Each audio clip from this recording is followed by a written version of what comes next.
Kawan-kawan, ini adalah kisah tentang Nabi Nuh alaihi salam. Allah utuskan baginda untuk mengajak manusia menyembah hanya Allah, tapi ramai yang ingkar. Walaupun mereka menolak, Nabi Nuh tetap tabah. Hingga akhirnya Allah perintahkan baginda membina bahtera yang sangat besar. Dari situlah bermula kisah banjir besar yang mengubah segalanya. Hello Kitty, inspire little hearts.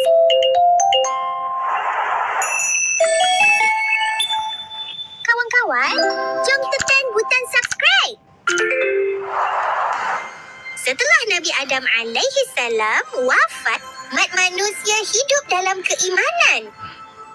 Mereka menyembah Allah dan menjadikan 5 orang soleh iaitu Wad, Suwa, Yaghut, Ya'uq dan Nasr sebagai contoh. Tetapi apabila mereka meninggal dunia, syaitan menghasut kaum itu. Hei, buatlah patung rupa orang-orang soleh ini sebagai kenangan, supaya kamu selalu ingat mereka. Mula-mula, patung itu hanyalah sebagai kenangan.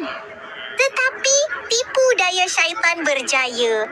Lama-kelamaan, anak cucu mereka lupa dan mula sujud serta menyembah patung-patung batu itu seperti Tuhan mereka. Nabi Nuh berasa sangat sedih melihat kaumnya menyembah kepada patung berhala. Nabi Nuh pun berdiri dan berkata, "Wahai kaumku, tinggalkanlah patung-patung ini. Sembahlah hanya Allah. Hanya dialah yang menciptakan kita semua." Tapi orang kampung marah. Mereka berkata, "Kami takkan ikut engkau. Kami hanya akan ikut cara nenek moyang kami." Nabi Nuh berdakwah siang dan malam tanpa henti. Tetapi kaumnya tetap keras hati.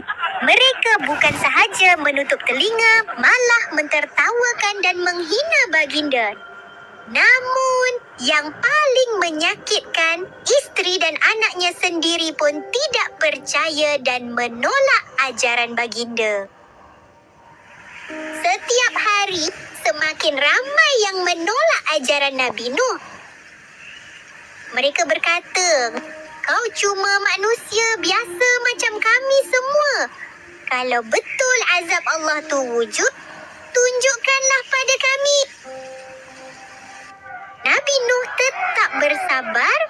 Baginda yakin sepenuhnya bahawa hanya Allah yang menentukan bila azab akan datang. Pada suatu malam, Nabi Nuh berdoa kepada Allah. Dengan suara sedih, baginda berkata, "Ya Allah, aku telah menyeru kaumku siang dan malam, tapi mereka semakin jauh. Jika ini kehendakmu, selamatkanlah aku dan hamba-mu yang beriman dari kejahatan mereka." Pada suatu hari, Allah memerintahkan Nabi Nuh membina bahtera atau sebuah kapal besar di atas tanah kering yang jauh dari laut. Tanpa ragu, Nabi Nuh pun terus bekerja memotong kayu dan memaku tanpa henti. Anaknya pelik melihat baginda membina kapal besar di tengah padang. Orang kampung pula ketawa beramai-ramai. Tapi Nabi Nuh tak peduli. Baginda terus bekerja dengan sabar dan yakin kepada Allah. Hari demi hari, bahtera Nabi Nuh menjadi makin besar dan hampir siap. Orang yang beriman turut bantu baginda. Walaupun dihina, mereka tetap bekerja dengan penuh semangat. Suara tukul dan burung di langit jadi saksi kesabaran mereka. Pada suatu pagi, keadaan berubah sekelip mata. Awan hitam tebal menutupi matahari. Angin bertiup kuat.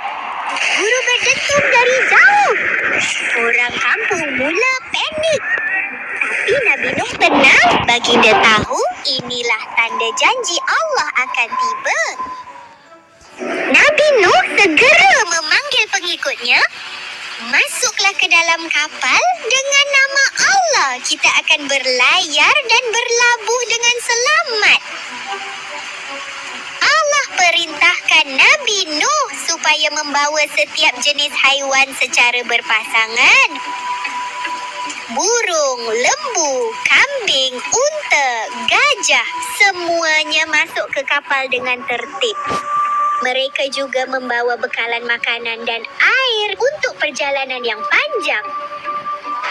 Tak lama selepas pintu kapal ditutup, hujan mula turun tanpa henti. Angin bertiup semakin kuat. Pada masa yang sama, air membuat keluar dari tanah. Air sungai mula melimpah.